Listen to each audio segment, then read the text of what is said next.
Hey friends, welcome to Sabbath School Daily, where we have been studying from this lesson right here, Ephesians. This week we're studying from lesson number 3, which has the title, The Power of the Exalted Jesus, and today is Sunday's lesson, which has the title, Praying and Thanksgiving. Have you ever been on an airplane before?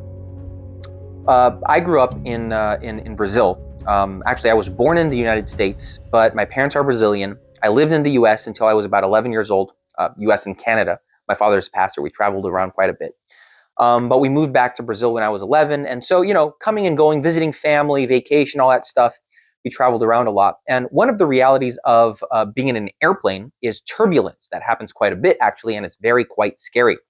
I don't know about you, but I've been in turbulence that has been strong enough to knock down the oxygen masks, and that's quite a scary event because then you don't know if there's anything wrong happening and, is the airplane falling? And when it happened to me, it was mostly a fluke. So the turbulence was very strong, but there was no need for the oxygen masks to fall down, but they did.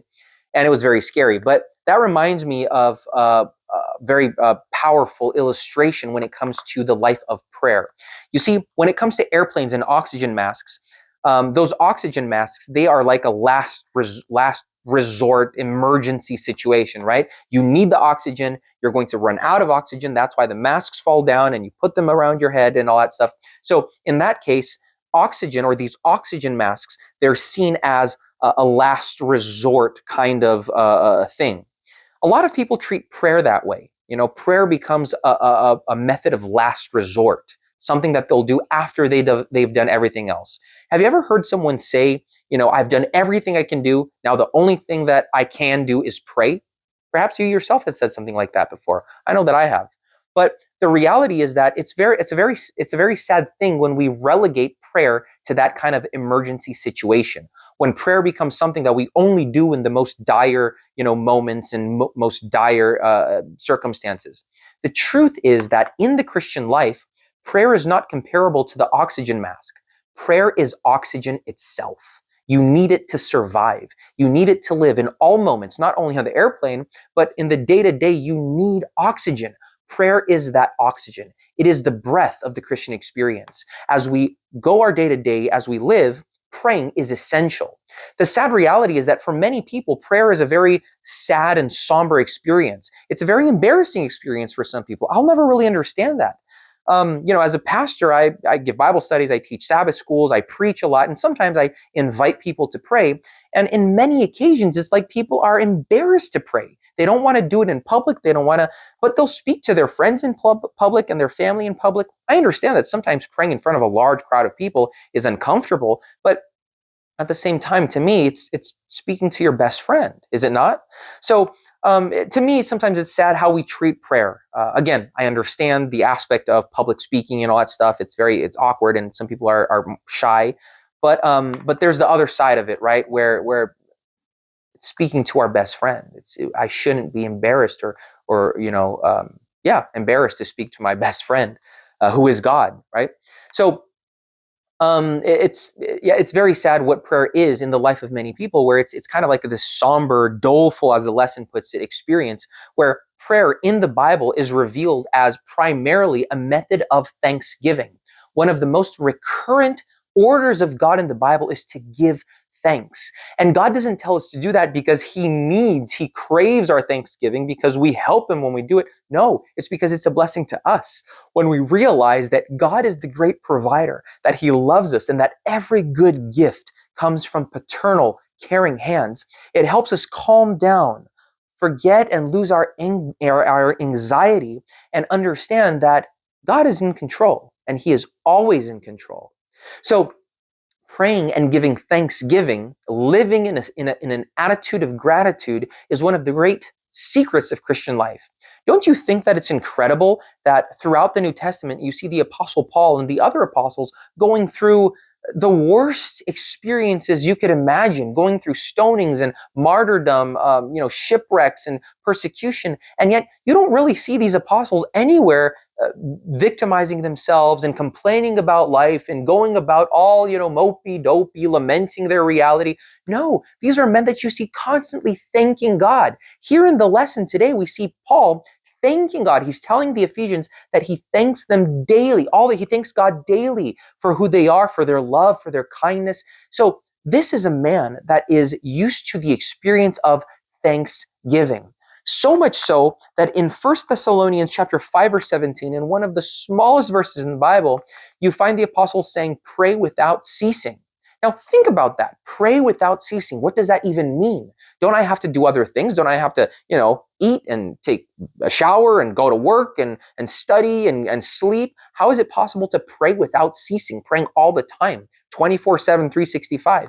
Is that really what the apostle is saying? Of course not. Of course, God doesn't expect you to, be on your hands and knees every day, at every single second of the day. That would be unrealistic. That wouldn't be possible.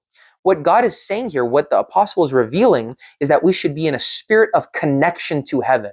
When you are constantly connected to heaven through the spirit of gratitude, recognizing everything that God has done in your life, everything that he has provided, all of the relationships, all of the provisions, that way it becomes a lot easier not to become a victim of victimization, right? A victim of victimization.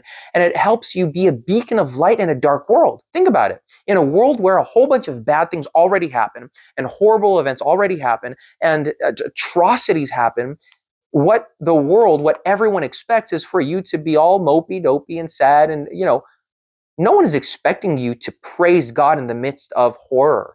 No one's expecting you to praise God in the midst of, the worst circumstances. So when we do thank God in those circumstances, we surprise even the devil because he's not expecting it.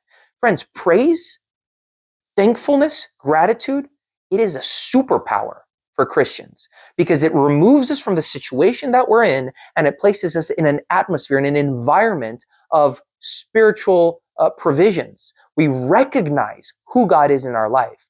So the apostle's invitation here for these Ephesians is for them to understand that he is praising God, he is thanking God constantly for them, and for them to understand that they should be doing the same as well. Here he says the following. The secret of Paul's, I like this quote here in the lesson.